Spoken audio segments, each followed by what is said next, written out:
Alright, so the next two episodes are going to be compilations of Season 1. I honestly can't thank you guys enough for the opportunity that you've given me and Kale to learn in this format. And I really hope, and I know Kale does too, that you guys enjoyed Season 1. And hopefully that you guys got something out of it. So enjoy the highlight reel, and we're looking forward to bringing you more content in the spring. Here's your outlook, let's have a conversation. It's more, okay, I understand where you're coming from, but like I genuinely believe you're not wrong, so I don't really, or you're not right, so I don't really want to hear what you have to say. And I feel like that's just counterintuitive to just humans in general, because like at the end of the day, they say a bunch of hands are more than a few, you know? Is that what they say? I don't know what I'm looking for there, but that's what I'm trying to get at. Though. At the end of the day, if we're all working together, we're going to get more done than if I was trying to do things on my own. So I feel like it's the same way with knowledge. It's like, I'm willing to hear you out as long as you're willing to hear me out. I think we'll get into this more like in later episodes, but like a big thing is like individuality. Like if you're thinking of someone as an individual, then you can listen to them and have a discussion with them, like as like a human to another human. Yeah, so I feel like just like one thing I feel like is like the pursuit of the truth for the sake like of itself might be kind of not the best task, but I mean like really our main goal is like to develop like a personal philosophy, like so you can get through the like really apply it, and I think we'll try and like keep it real practical at all times, and try and stay as much as we can away from like that just abstract ideas. Yeah, for sure. I think we need to like bring a lot of practicality. Or at least that's what I'm looking to do, like make a real difference in people's lives, you know? Like, yeah. I think ideas are kind of the worst list. Like you only have so much time. You gotta like talk about stuff that's gonna help you out, you know? Exactly. Real-time solutions to real-time problems. Yeah. Evan, why do you think it's important to have a personal philosophy? I mean, generally, like you just if you like mostly when you like hit hard times in life, which no doubt everyone will face, if not like during their life, like at the time of death, you can't just go through it. Like if you hit a hard time with no strong foundation, it'll just crush you, and you won't be able to recover from that.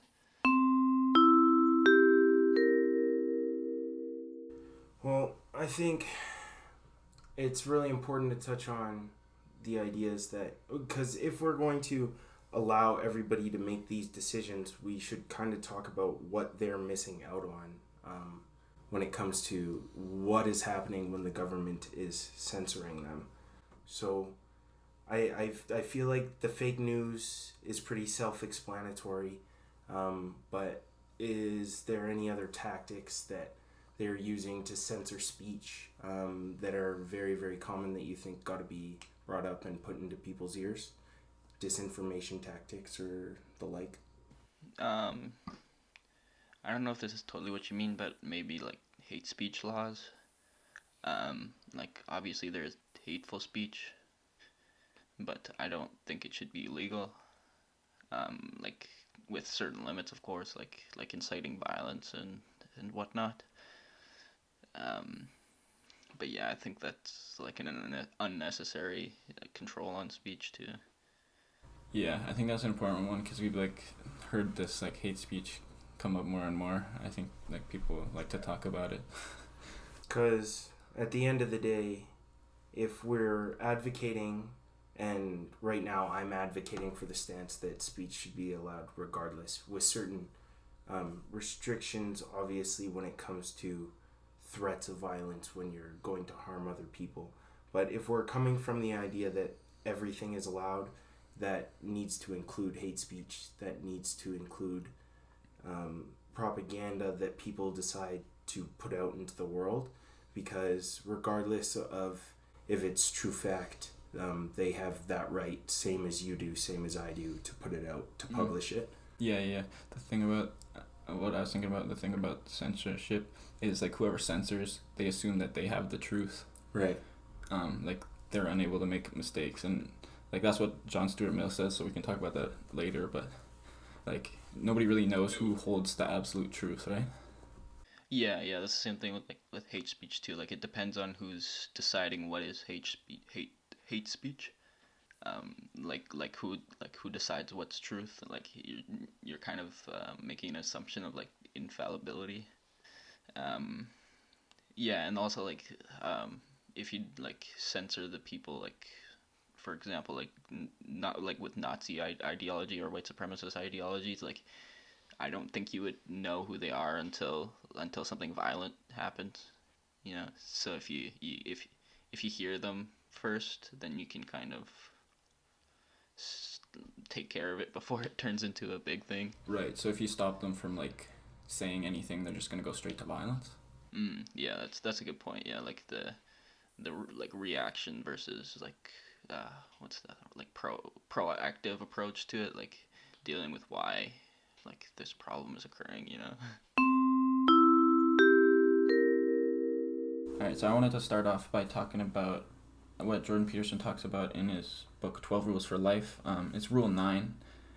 He says, assume the person you're listening to might know something that you don't. So that kind of connects to what we were talking about last time, like what John Stuart Mill said about he who knows only his side of the argument knows little of that. Mm-hmm. So the idea is that like by talking to people you gain information, which is obviously always helpful. Yeah. And like just it's really useful to have open and honest conversations, Yeah, I agree. Obviously, we talked about it last week in the political context, but I feel like this is something that's super important to stretch to every conversation that you're having, because the nature of conversation in general, for it to be effective, would be that we're both going into it that we're going to learn something from one another, or if we don't learn something from one another, we are going to be able to come to some form of a consensus. We're going to be able to look at whatever knowledge that we already had in a new light. Yeah.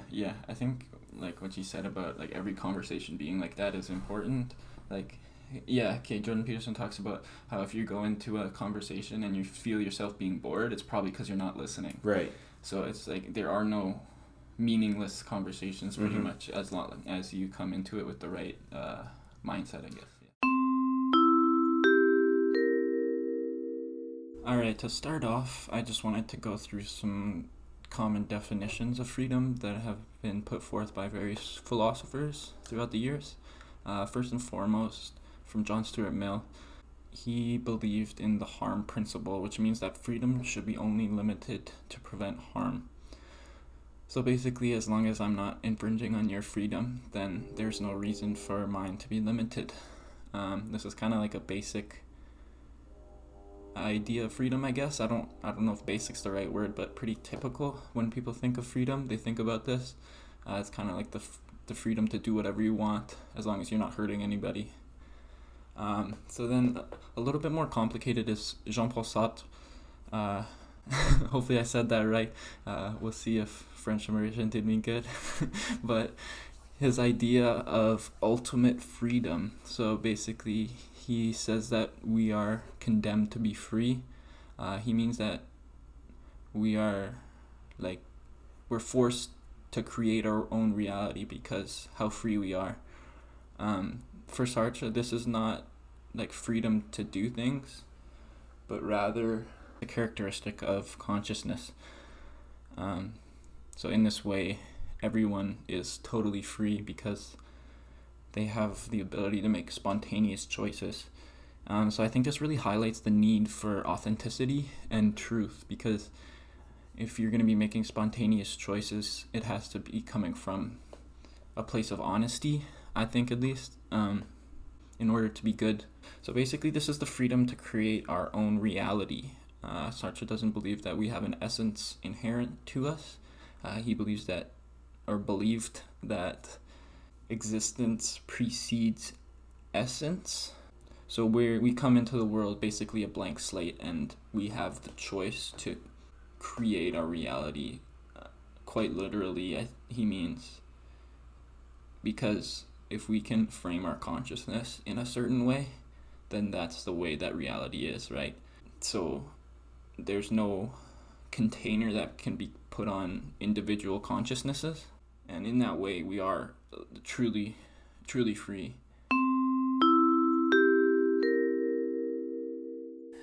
Oh yeah, also another thing I found like interesting about Gandhi was that like during I think it was the Boer War, he like created an ambulance corps and served in the war. Okay. Even though he was like completely against it, he was resisting the British rule. And then I just have a quote from that, like that I felt that if I had demanded rights as a British citizen, it was also my duty as such to participate in the defense of the British Empire.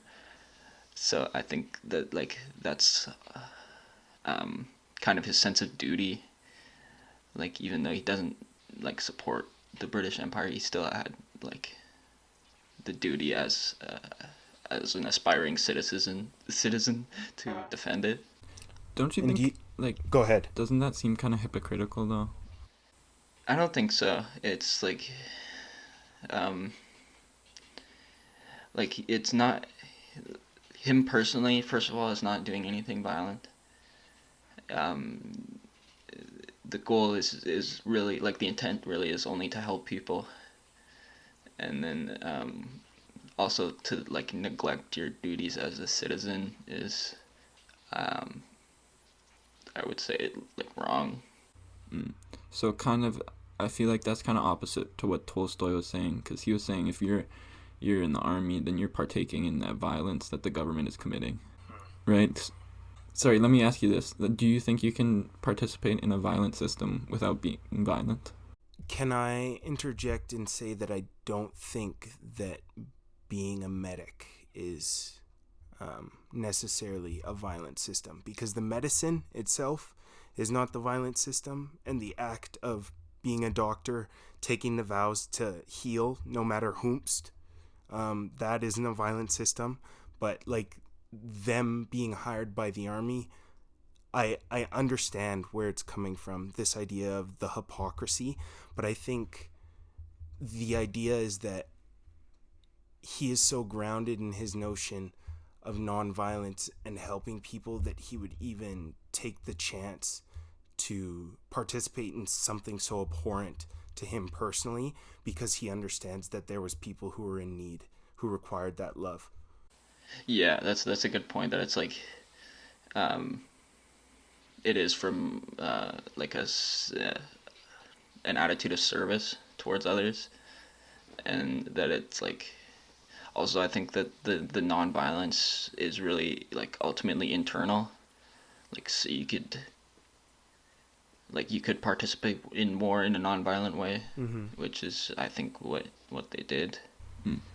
What do you mean that like nonviolence is more internal? Well, just that like just because you're not committing acts of violence does doesn't mean that like you have taken that value of like non-harming and like integrated it into yourself. You know, like kind of like the I forget who it was, but like kind of cowardly ethics. Like most people are ethical because they're scared Right. of the consequences, not because they're actually ethical. Yeah. So like far more important that you like integrate like non-harming into your like whole like being, kind of, I guess.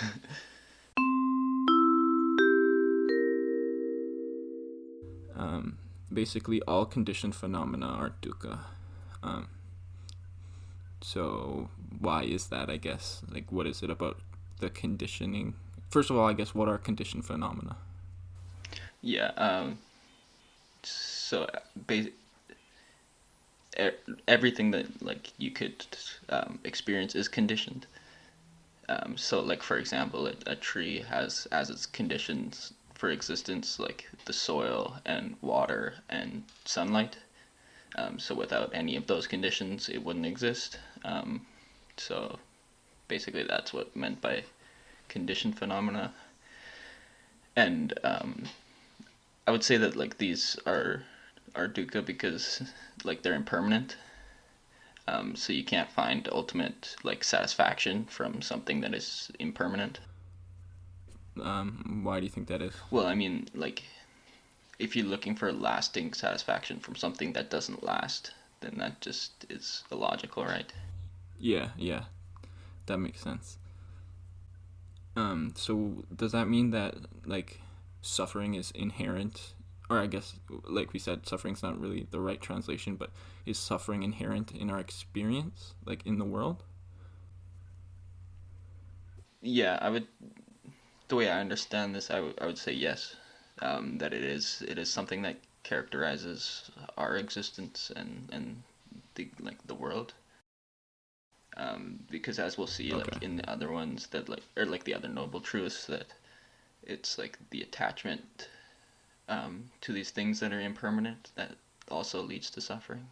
And then lastly, I wanted to talk about right mindfulness. I mean, I think we've mentioned before, talked about a little bit about meditation or mindfulness training, and as far as I know, Buddhism is like one of the foundational philosophies that goes into that kind of stuff.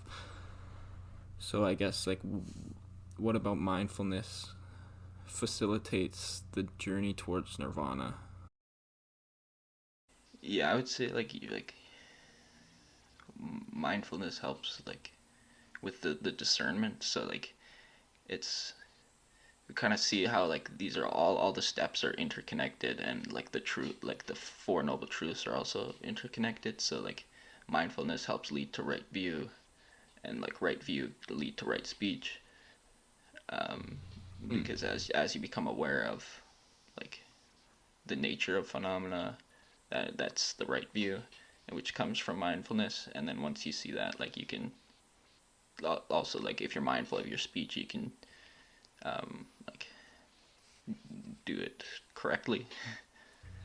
Yeah, Um, yeah. I also just want to say that like I like how the um, like there's no specific, maybe a little bit, but like there's not too much emphasis on any one part of the path. So it's not like it's like you can like reach the goal by only meditating. Like you have to Mm. develop the virtue and like the ethics and the wisdom too, in like in tandem with your practice. Right. I think a lot of spiritual traditions like put at least some emphasis on that. Like it can't just be that you sit away and you're praying or you're meditating for hours on end and just thinking and all this stuff. There's a certain like conduct and actions that you have to go through to like balance it out and like reach that enlightenment. Right, yeah, it's kind of like the balance between like ritual and like mysticism, I guess.